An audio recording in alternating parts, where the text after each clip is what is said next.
udah gak bakal bisa dibenerin. Ada sesuatu yang baru. Sesuatu yang baru diperlukan kalau yang lama sudah rusak. Dan sesuatu yang baru itu apa lagi? Sesuatu yang baru kalau yang lama gak muat lagi. Benar ya? Yang lama tidak muat lagi. Saya percaya bahwa di tahun 2024 ini ada perluasan di dalam hidup.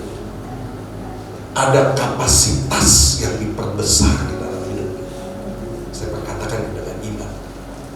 Ya, saya tunjuk begini, ada 3 yang menunjuk ke saya nih, jadi saya lebih banyak. Ada perluasan, wah, amin. Saya percayakan kita akan terima perluasan. Kapasitas kita akan diperbesar oleh Tuhan. Perluasan di dalam hidupmu secara pribadi, maupun di dalam pekerjaanmu, di dalam usahamu, di dalam apapun pelayananmu yang kita buka tempat-tempat untuk melayani. Kalau mau melayani silahkan. Tapi ada perluasan.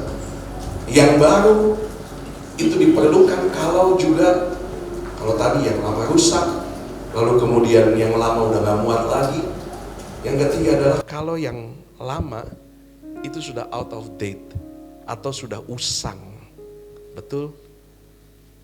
Hati yang mungkin udah gak bisa, rasanya mungkin sudah burn out.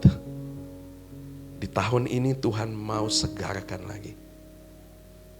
Yang lama, yang sudah usang, yang kelihatannya usang, Tuhan mau refresh lagi. Tuhan mau kasih sesuatu yang baru lagi. Yang baru itu diperlukan, ya. Kenapa yang lama disingkirkan kemudian ada yang baru? Karena ada penemuan yang terbaru, betul ya? Kalau ada handphone kan, ada di sini yang tiap tahun ganti handphone. Ada tuh orang-orang yang, wah pokoknya ya nggak apa-apa juga. Kalau memang diberkati silahkan. Tapi kalau maksa jangan lah ya, gitu ya. Bertahan aja kok toh bagus kok, masih bagus yang lama. Tapi kalau toh memang ya silahkan lah, gitu. Urusan sendiri. Tapi ketika ada new invention atau ada sesuatu yang baru, itu tandanya akan ada sesuatu yang lebih baik lagi, betul? Sehingga digantikan yang baru. Dan kalau Tuhan bilang, aku akan membuat sesuatu yang baru dalam hidupmu, saya selalu mau katakan bahwa ungkapan bahasa Inggrisnya itu the best is yet to come. Yang terbaik itu belum sebetulnya, tetapi selalu ada yang lebih baik di dalam Tuhan. Selalu ada yang lebih baik. Amin. Mungkin engkau rasa bahwa wah, aku sudah pekerjaanku, pelayananku sudah lebih baik. Saya mau katakan di dalam Tuhan, Tuhan bisa buat yang lebih baik lagi. Saya udah santai, udah tenang-tenang. Oh jangan kira, Tuhan masih mau buat lagi sesuatu yang lebih baik lagi dalam hidupmu. Apapun itu. Dan itu kami alami, saya dan istri alami. Kita kira udah mentok nih di sini. Ternyata ada sesuatu yang lebih baru lagi. Ada sesuatu yang baru yang Tuhan kasih di dalam hati. Ada sesuatu yang baru lagi yang Tuhan bukakan jalan-jalan. Kenalin dengan orang baru. Ada sesuatu yang lebih baik lagi yang ketika kita jalani, ternyata lebih baik lagi ini Tuhan. Dan percayalah ya, ketika kita strong in the word, kita kuat di dalam firman, semakin kita ngerti firman, kita semakin mengerti jalan Tuhan, dan kita mulai mengikuti jalan Tuhan, dan kita akan mulai melihat jalan-jalan yang baru yang tadinya kita kira itu gak mungkin ada. Ada sesuatu yang baru. Dan ketika kita jalani itu kita melihat, ternyata ini jauh lebih baik ya. Ini jauh lebih baik ya. The best is yet to come. Sesuatu yang baru adalah harapan yang baru. Amin. Yeremia 29 ayat 11. Kayaknya saya sering sampaikan ini tapi gak apa-apa. Sebab aku ini mengetahui rancangan-rancangan yang ada padaku mengenai kamu. Tuhan dia tahu rancangan. Rancangan itu kan bicara future, benar ya? Masa depan. Ada rancangan-rancangan mengenai masa depan, sesuatu yang belum kelihatan di depan. Planning itu, rancangan-rancangan, itu adalah sesuatu yang baru. Demikian firman Tuhan, yaitu rancangan atau future atau masa depan damai sejahtera. Dan bukan kecelakaan. Bukan something bad, bukan sesuatu yang buruk, bukan sesuatu yang menyakitkan, bukan sesuatu yang menderita. Yang mau merit di sini, bukan sesuatu yang menderita ketika merit ya. Waktu kita ngobrol di konseling, saya bilang merit it's a happy life gitu. Mungkin juga memberi semangat kepada yang single. Tapi kalau Tuhan suruh single aja dulu. Mungkin Tuhan akan pakai engkau lebih ke bangsa-bangsa gitu. Pokoknya ikutin kata Tuhan aja, itu yang paling benar. Jangan ikutin kata orang. Orang bilang kawin lo gitu. Kalau memang Tuhan bilang belum, ya belum aja gitu. Sesuatu yang baru, damai sejahtera, bukan rancangan kecelakaan. Untuk apa? Memberikan kepadamu hari depan, future lagi. Sama Tuhan itu selalu soal masa depan. Soal masa depan. Karena apa? Masa lalu itu udah lewat. Ya, masa lalu udah lewat. Yang ada masa kini sekarang yang kita sedang jalani, dan janji Tuhan itu soal future, soal masa depan. Sehingga gak peduli apapun masa lalumu, mau burukkah, mau jelekkah, mau najiskah sekalipun, Tuhan bisa ubahkan menjadi sesuatu yang baru. Sesuatu yang hari depan yang penuh harapan. Teman-teman, 2 Korintus 5 ayat 7 bilang begini. Tadi saya sempat kutip di depan, sebab hidup kami ini adalah hidup karena percaya, bukan karena melihat. Ini satu prinsip yang gak dipunyai orang dunia. Atau satu value, satu nilai yang orang dunia itu gak punya. Kalau orang dunia dia bilang buktinya dulu dong mana? Buktinya dulu, baru saya bisa kasih sesuatu. Atau baru sesuatu bisa terjadi. Tetapi bicara soal hidup yang adalah daily life, kehidupan kita, di dalam kehidupan kita, bukan melulu tentang sesuatu yang kita lihat. Kadang-kadang kita belum lihat. Kadang-kadang masih masih berupa bayang-bayang. Masih berupa benih bahkan. Sesuatu yang baru. Seringkali kita belum tahu bentuknya. Sesuatu yang baru seringkali kita belum tahu wujudnya. Sekali lagi yang menikah kan ada 2 pasangan nih. Ya. Belum tahu wujudnya nih. Cuman diceritain doang. Dan saya selalu bilang bahwa setiap pernikahan itu unik. Masing-masing. Apa yang kami lakukan belum tentu berhasil kalau kita harus lakukan sendiri. Membangun brick, bata demi bata. Itu membangun rumah tangga, membangun values sendiri. Masing-masing di dalam rumah tangga. Dengan batasan firman Allah. Tetapi gak melulu harus kita lihat dulu. Tetapi hidup kami ini adalah hidup karena percaya. Bukan karena melihat.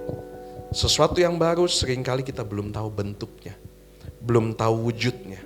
Kita hanya menerka-nerka. Bagaimana nih Tuhan jalannya. Udah 2 minggu nih 2024. Udah mulai ngerasa nih janji Tuhan. Pas buka ayat emas, nah ini ternyata diteguhkan lagi.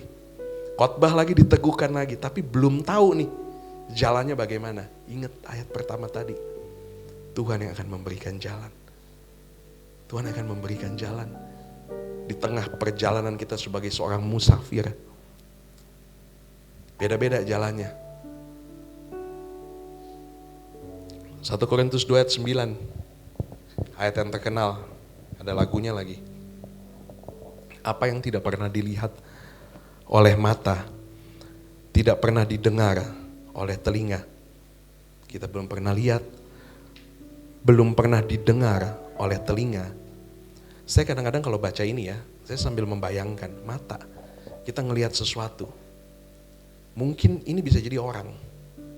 Apa yang belum pernah dilihat oleh mata. Tuhan bisa pertemukan kita dengan orang-orang baru yang bisa angkat kita loh.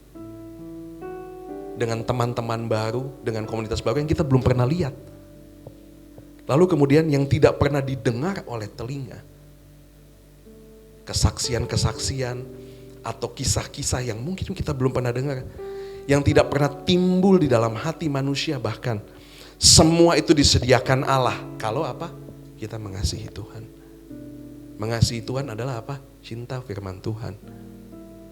Once kita betul-betul ready dengan firman Tuhan, kita benar-benar terima firman Tuhan, kita suka sama firman Tuhan, kita akan mulai melihat ada orang baru Tuhan kasih. Ada satu situasi yang baru Tuhan kasih. Yang tadinya kita belum pernah dengar, loh kok tiba-tiba ada di depan mata kita. Yang tadinya sesuatu yang gak pernah timbul bahkan, kok tiba-tiba ada di depan kita. Tuhan siapkan. Itu jalan yang baru. Itu sesuatu yang baru yang Tuhan sudah sediakan bagi mereka yang mengasihi Dia. Dan orang bilang itu namanya new season. Musim yang baru. Ingat ketika Yesus ya, kalau gak salah beberapa minggu lalu ya, saya khotbah ini tentang Yesus memanggil murid-murid mereka yang pertama. Boleh deh atau saya bacakan saja ya. Yesus panggil dengan cepat aja Simon, sebut Petrus, Andreas saudaranya, mereka itu lagi menjala. Kemudian Yesus datang, follow me. Yesus bilang, ikutlah aku. Kemudian setelah itu ada Yakobus dan Yohanes bersama ayah mereka. Yesus panggil, ikut aku. Satu season yang baru buat mereka. Mereka yang adalah penjala ikan dijadikan penjala manusia. New season. Season yang baru. Apakah Tuhan tinggalin? Enggak. Mereka di-equip sama Tuhan. Ditemenin sama Tuhan. Apakah mereka langsung jago? Enggak. Tahu sendiri kan ceritanya. Gimana Petrus potong kuping orang lah. Ya. Bahkan terakhir dia menyangkal lah. Jatuh bangun juga, sama kayak kita. Jatuh bangun juga. Tapi Yesus gak tinggalin. Yesus lihat hatinya. Petrus ini bukan orang munafik. Bukan orang yang pura-pura ikut kemudian menyangkal. Tapi Petrus adalah orang yang lemah, sama seperti kita. Yang mungkin masih jatuh tapi punya kerinduan untuk selalu dibaharui. Dan setiap kali dia jatuh, Yesus angkat sesuatu yang baru timbul. Pengertian yang baru. Dia jatuh lagi, Tuhan Yesus angkat lagi, sesuatu yang baru lagi timbul. Dia ngerti sesuatu. Sampai waktunya tiba. New season dalam hidupnya. Yesus naik, dia jadi rasul. Memberitakan Injil dengan penuh keberanian. Siapa lagi yang masuk new season? Elisa. Elisa lagi sibuk bekerja di dalam 1 Raja-Raja 19. Elisa anak orang kaya ya kalau kita pelajari. Dia yang punya, dia lagi sedang membajakan ketika Elia datang mau panggil dia lagi bajak yang lembu kepunyaannya.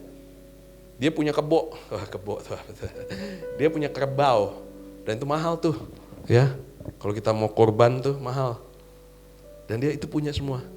Tapi kemudian ada satu season yang baru, new season.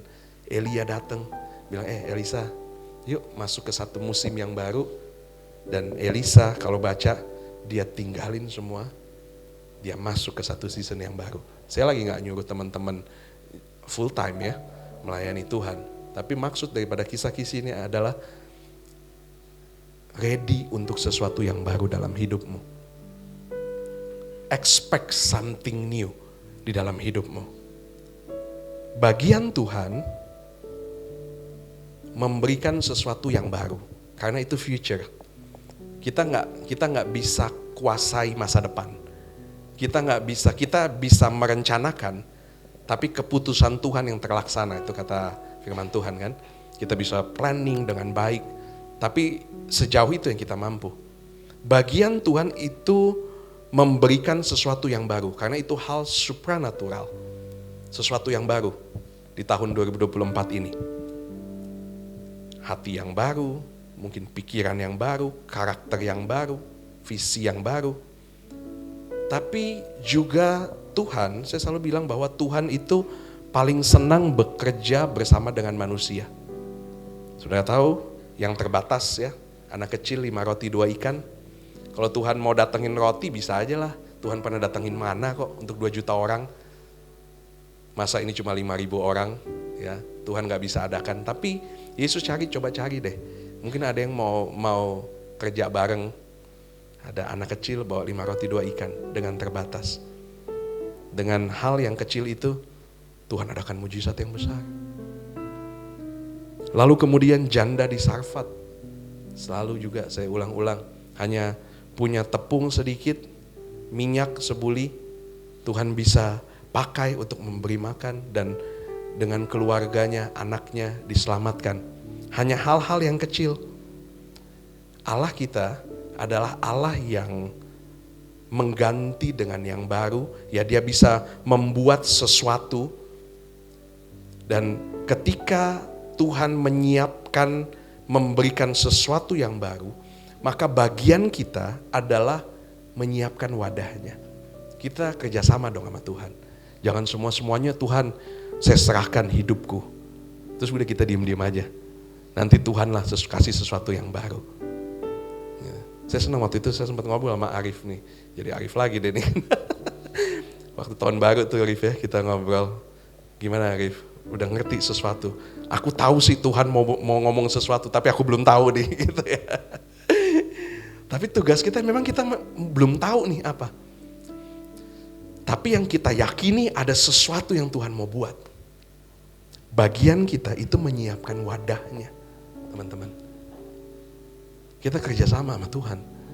Tuhan kasih sesuatu yang baru, kita siapkan wadahnya. Siapkan wadah itu bagaimana sih?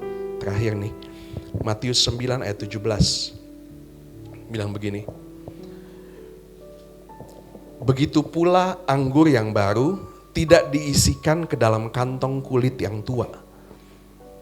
Karena jika demikian kantong itu akan koyak sehingga anggur itu terbuang dan kantong itu pun hancur. Tetapi anggur yang baru disimpan orang dalam kantong yang baru pula.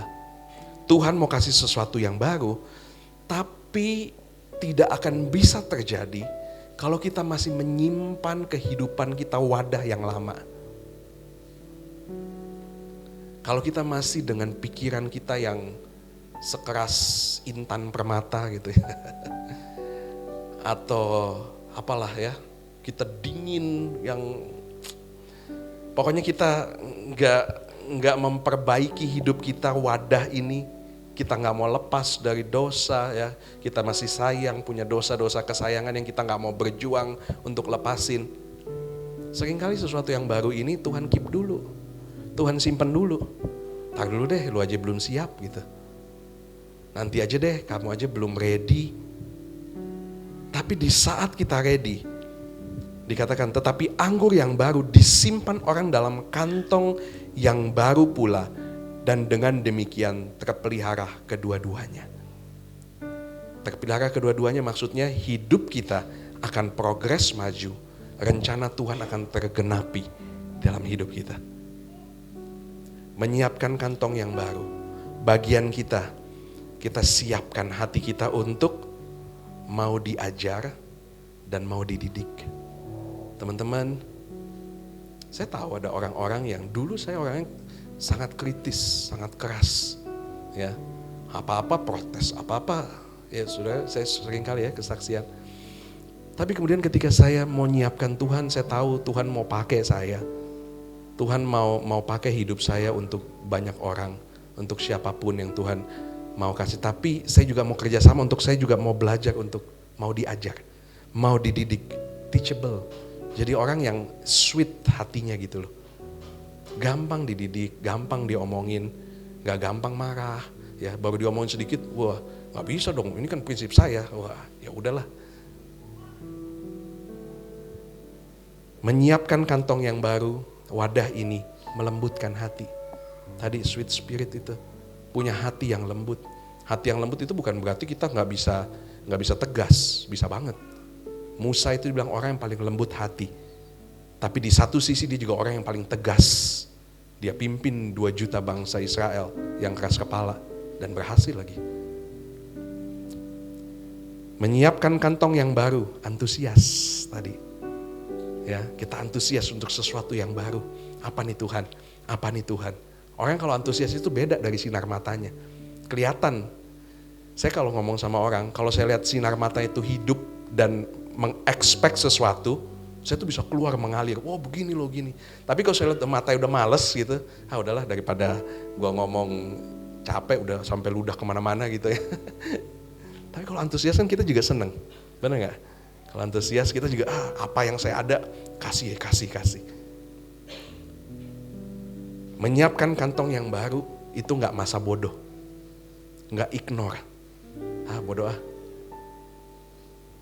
Menyiapkan kantong yang baru, memberi ruang bagi Roh Kudus untuk bicara sama kita. Kami berdua, kita punya prinsip-prinsip, ya, begini, kalau sama orang tua begini, sama teman begini, kalau temannya begini. Tapi kita nggak ambil itu sebagai satu udah ketok mati. Kita kasih ruang untuk Roh Kudus. Kalau tiba-tiba Roh Kudus interupsi, masuk, bilang, enggak, bukan begini caranya. Kita oke, thank you. Kita akan dengan mudahnya switch. Berapa kali terjadi? Wah, udah kita mau enggak begini. Tiba-tiba Tuhan bilang enggak. Beda. Memberi ruang bagi Roh Kudus untuk bicara. Menyiapkan kantong yang baru. Kita siapkan diri kita dengan disiplin rohani. Mungkin kita mau belajar untuk mulai puasa, mau belajar untuk mulai saat teduh yang rajin, gak bolong-bolong, mau mulai mesbah keluarga yang tadinya sempat bolong-bolong, disiplin rohani, mulai belajar Alkitab. Sesuatu yang baru Tuhan sudah siapkan buat kita, amin. Tuhan siapkan future, masa kini yang kita jalani, kita siapkan wadahnya, amin. Puji Tuhan. Saya mau tutup dengan mungkin agak lain, tapi saya mau aja kita semua berdiri terus kita ke belakang yuk sama-sama. Sama saya nanti kita berdoa, kita tutup di sana. Yuk.